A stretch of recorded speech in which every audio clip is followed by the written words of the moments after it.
Released on March 3rd, 2016 for the PlayStation 4 and PlayStation Vita in Japan, and on April 28, 2016 in Asia, we have Gundam Breaker 3.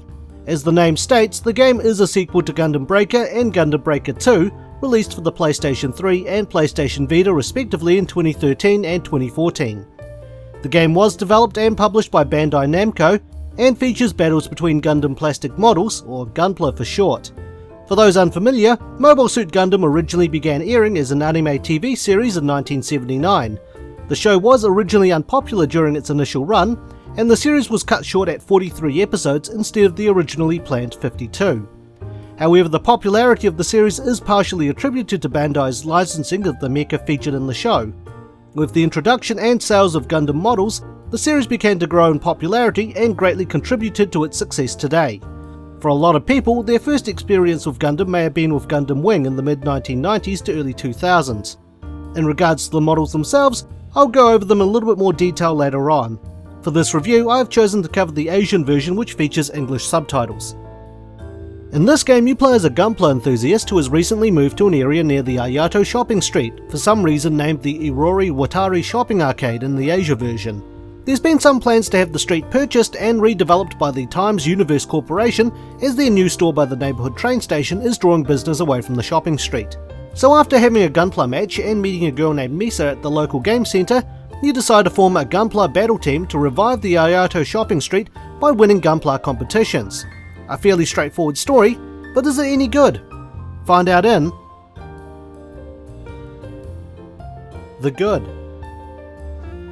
As with the other Gundam Breaker games, the greatest strength in this game is customization. The game heavily promotes you to create your own mobile suit by mixing parts from other models together in a practice commonly known as kit bashing. The models you see in the game are all based off actual Gundam models that you can actually purchase as well as build.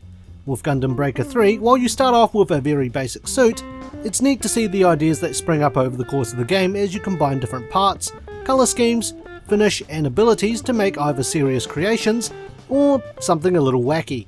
You can even reenact some mobile suit variations that originally weren't aired on television, or reference a suit from a Gundam series. Initially, you begin with only HG or high-grade parts. Those are based off the high-grade models and they're the easiest to build. They generally come in a 1:144 scale and average around 13 cm tall. Certain high-grade models can go to a 1:100 scale, which is normally around 15 to 20 cm. After completing the game, you get access to the larger and more durable MG or Master Grade parts. These are based off the Master Grade series of models, which are a 1:100 scale. These models are a little more difficult to build, but are made of higher quality plastic, use a better mould, and offer better articulation as well as an inner frame for a wider range of poses. The largest suits you can fight against in the game are based off the PG or Perfect Grade series. Perfect Grade models are a 1:60 scale and around 30 cm tall.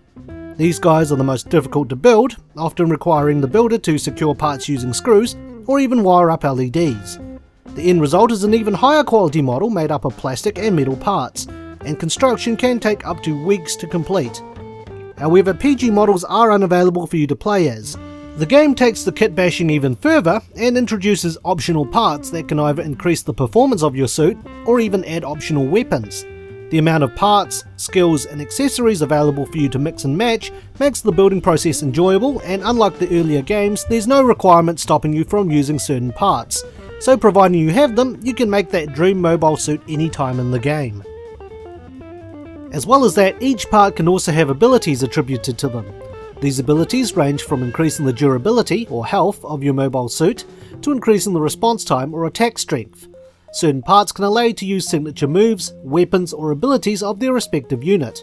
For example, the torso of Gundam Wing Zero will enable the use of the Zero system, or a solar reactor, also known as a GN drive from Gundam 00, will enable you to use the Trans Am system.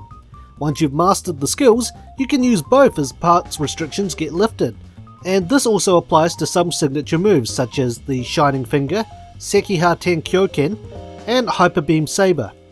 Parts are also colour-coded from common being white to legendary being gold. While in previous games this affected the part's base stats, in Gundam Breaker 3 it enables you to have more abilities added to that part. On top of that, you can merge parts in order to stack abilities or raise its rarity. This provides an incentive to experiment around with and you get different parts in order to give your model a wide range of abilities and skills. The different modes available in game I found are enjoyable. Outside the standard mission mode, where you clear waves of enemies over several maps and defeat a boss mobile suit, you have other modes such as Monolith Destruction, which is a minor variation where you and your team destroy waves of enemies and the boss, as well as monoliths scattered throughout the level in order to move to the next stage.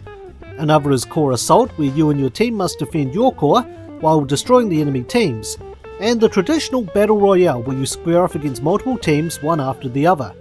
I found that these kept the experience fresh, and by replaying some of the levels you may have access to new parts, since as you destroy enemies, you gain a chance to receive parts from them which you can outfit to your gunpla. The game also features online multiplayer, where you and up to 3 others can complete story missions, or take on suits that the other players have built in the arena mode. You can also choose to tackle Challenger mode, which puts you up against a wave of suits with different challenges. Visually, I think the suits look really good, and a lot of attention was put into the details. While some of the terrain could use some more work, each stage is unique and certainly matches the type of terrain you would typically see Gundam battles in, such as inside colonies, or the South American military complex Joboro from the first 2 Gundam series to name a few. But the game isn't perfect, so from here it's on to the bad. While I found the different game modes enjoyable, they're also incredibly monotonous.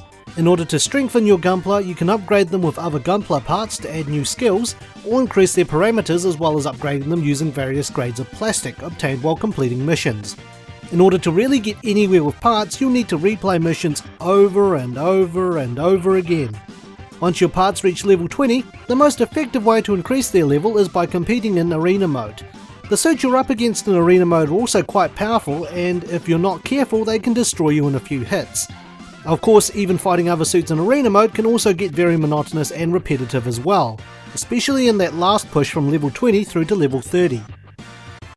I felt that the friendly AI in the game more or less did very little to help out. Over the course of the game, I found myself generally handling things alone with relative ease, and closer to the end of the game I was helping the AI teammates more than they were helping me.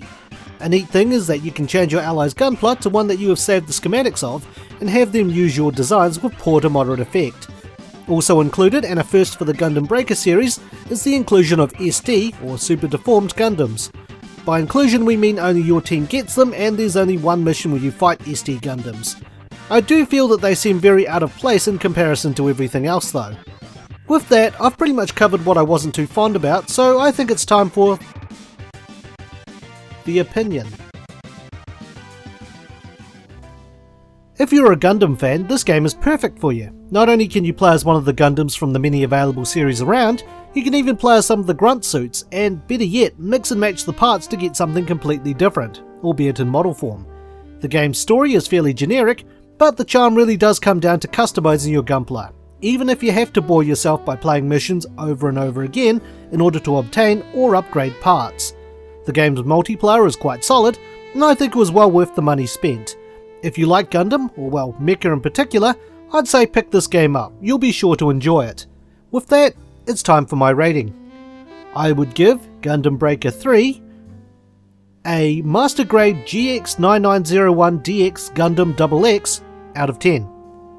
Thanks for watching, and stay tuned for the next Infinite Backlog review.